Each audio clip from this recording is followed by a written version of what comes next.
नमस्कार। आकाशवाणी से प्रस्तुत है समाचार प्रभात।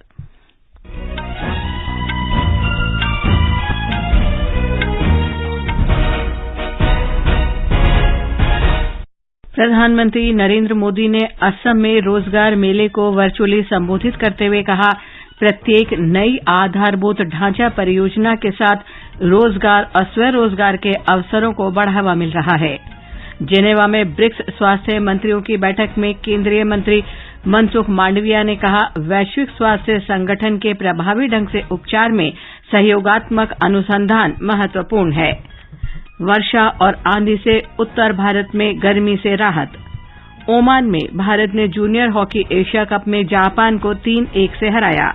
और बैडमिंटन में पीवी सिंधु, किदाम्बी श्रीकांत और एचएस प्रणय आज कोलालंपुर में मलेशिया मास्टर्स में अपने सिंगल्स क्वार्टर फाइनल मैच खेलेंगे।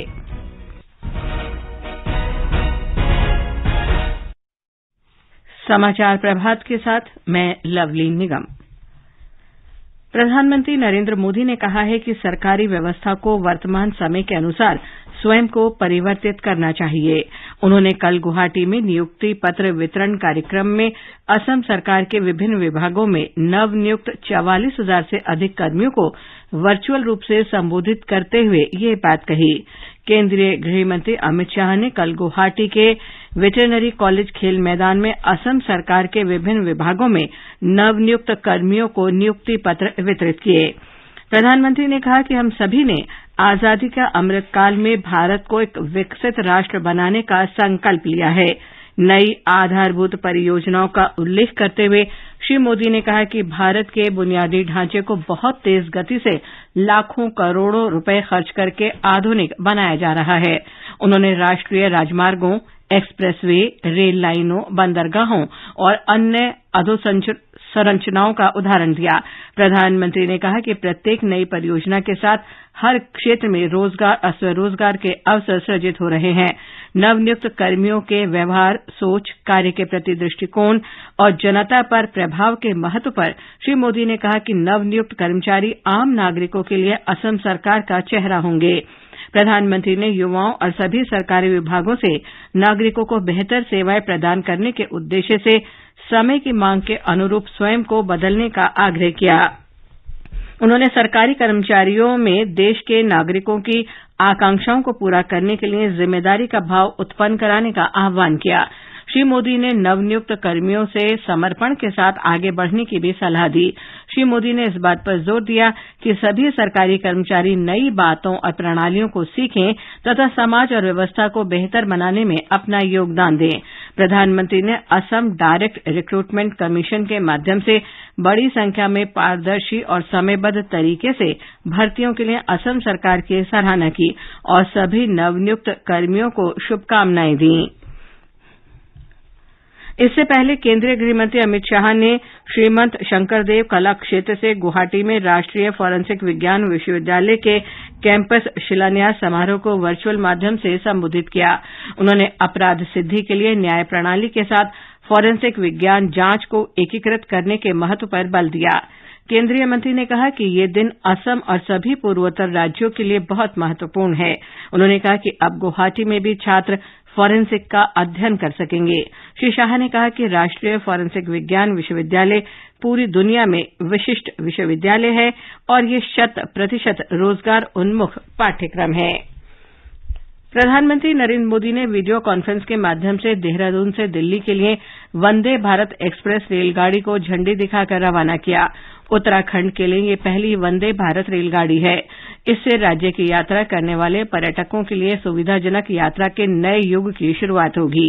प्रधानमंत्री ने कहा कि भारत ने अर्थव्यवस्था मजबूत करने, गरीबी दूर करने और कोविड महामारी से निपटने में महत्वपूर्ण प्रगति की है। उन्होंने कहा कि दुनिया भर के लोग भारत को समझने के लिए भारत भ्रमण पर आना चाहते हैं।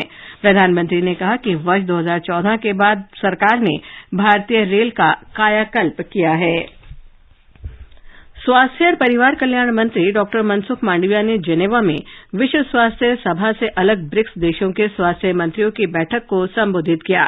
डॉक्टर मांडविया ने वैश्विक स्वास्थ्य संकटों को कम करने और प्रभावी ढंग से उपचार में सहयोगी अनुसंधान के महत्व पर बल देते हुए कहा कि महामारी ने टीकों, चिकित्सीय और निदान के विकास में सहयोग और तालमेल बढ़ाने की आवश्यकता पर प्रकाश डाला है।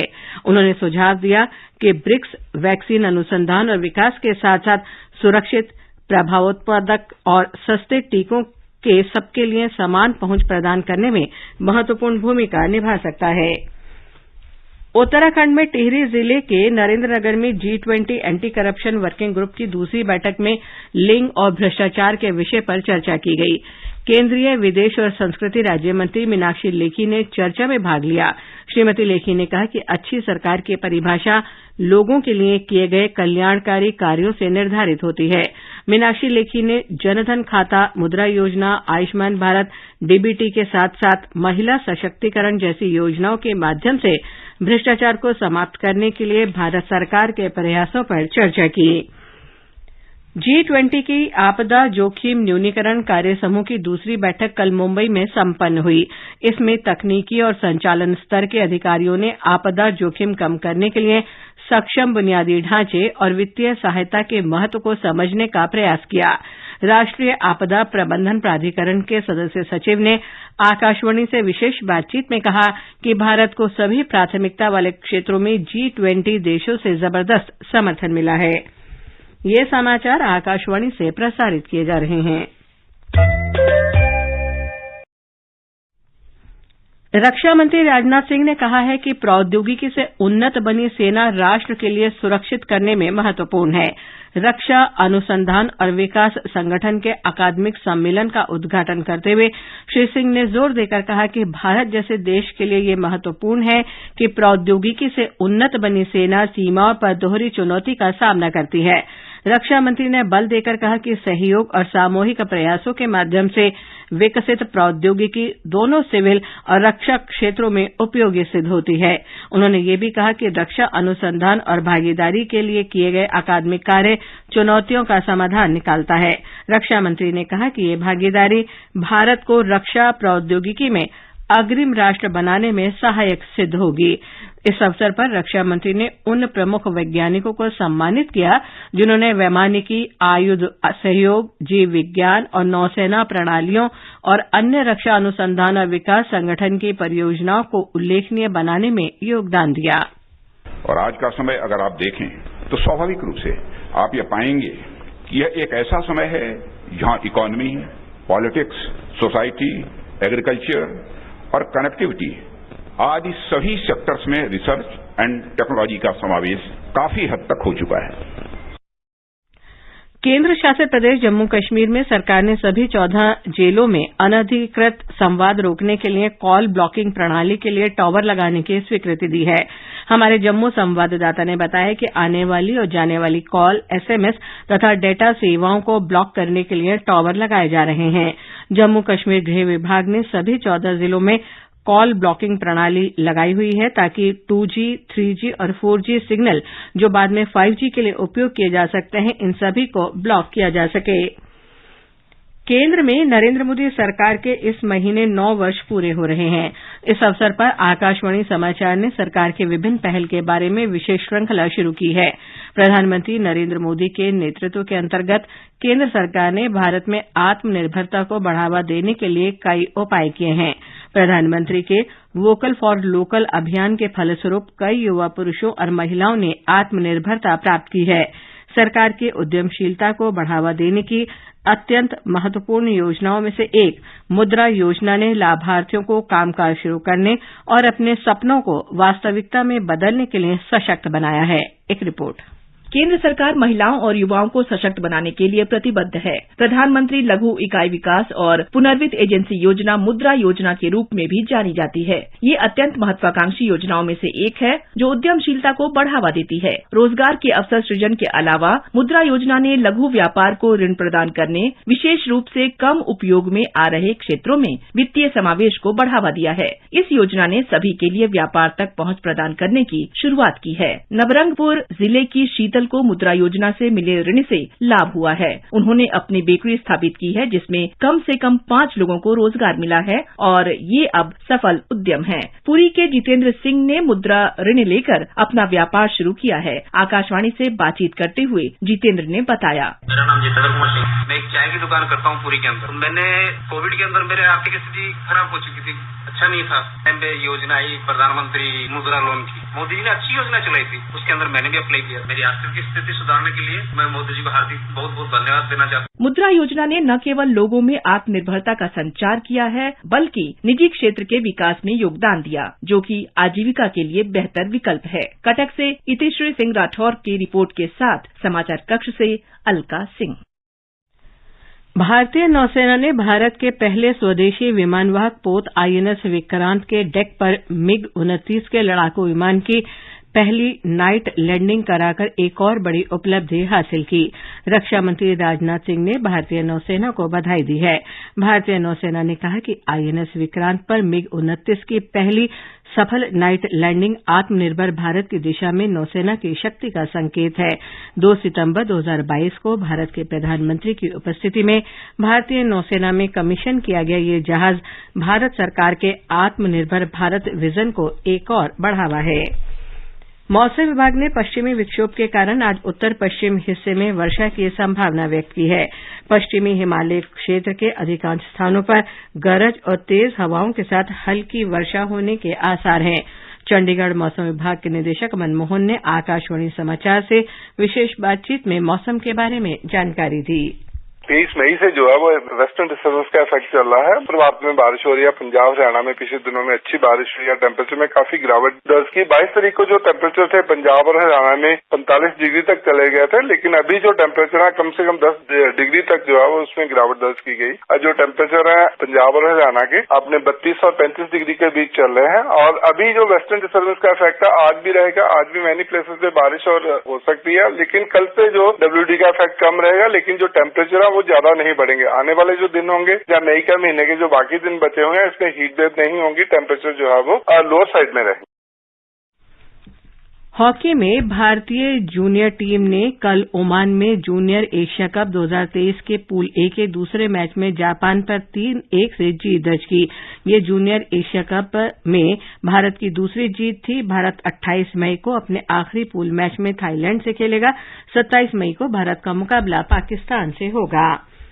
कुआलालंपुर में मलेशिया मास्टर्स बैडमिंटन टूर्नामेंट के क्वार्टर फाइनल में आज पीवी सिंधु, किदाम्बी श्रीकांत और एचएस प्रणय अपने अपने मुकाबले खेलेंगे। पुरुष सिंगल्स में एचएस प्रणय जापान के निशिमोतो के सामने चुनौती पेश करेंगे, जबकि किदाम्बी श्रीकांत का मुकाबला इंडोनेशिया के सी एदिनाता से होगा। महिला सिंगल्स क्वार्टर फाइनल में पीवी सिंधु का सामना चीन की ज़ांग यीमान से होगा। और अब समाचार पत्रों की सुर्खियों के साथ हैं फरहत नाज। धन्यवाद लवलीन। नए संसद भवन के आगामी रविवार को उद्घाटन किए जाने से संबंधित खबरें लगभग सभी अखबारों में हैं। राजस्थान पत्रिका लिखता है, पौराणिकता और आधुनिकता का संगम है नई इमारत। पत्र के अनुसार लोकतंत्र और महकेगा दुनिया को देगा दिशा।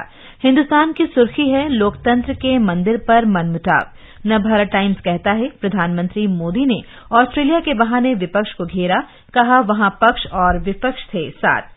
कश्मीर में फिल्मी तस्वीर चमक उठी, इस साल 600 शूटिंग की उम्मीद। दैनिक भास्कर ने इसे G20 का सकारात्मक इफेक्ट बताते हुए लिखा है कि हॉलीवुड भी दिखा सकता है शूटिंग के प्रति रुचि।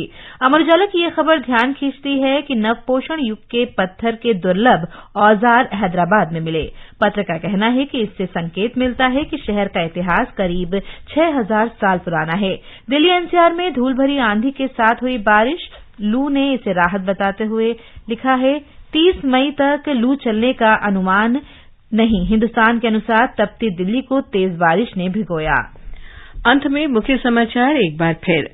प्रधानमंत्री नरेंद्र मोदी ने असम में रोजगार मेले को वर्चुअली संबोधित करते हुए कहा, हर नई आधारभूत ढांचा परियोजना के साथ प्रत्येक क्षेत्र में रोजगार और स्वरोजगार के अवसरों को बढ़ावा मिल रहा है। जेनेवा में ब्रिक्स स्वास्थ्य मंत्रियों की बैठक में केंद्रीय मंत्री मनसुख मांडविया ने कहा, वैश्विक स्वास्थ्य संकट को प्रभावी ढंग से उपचार में सहयोगात्मक अनुसंधान महत्वपूर्ण है। वर्षा और आंधी से उत्तर भारत में गर्मी से राहत। ओमान में भारत ने जूनियर हॉकी एशिया कप में जापान को 3-1 से हराया और बैडमिंटन में पीवी सिंधु, किदाम्बी श्रीकांत और एचएस प्रणय आज कुआलालंपुर में मलेशिया मास्टर्स में अपने सिंगल्स क्वार्टर फाइनल मैच खेलेंगे। इसके साथ ही समाचार प्रभात का ये अंक समाप्त हुआ। नमस्कार।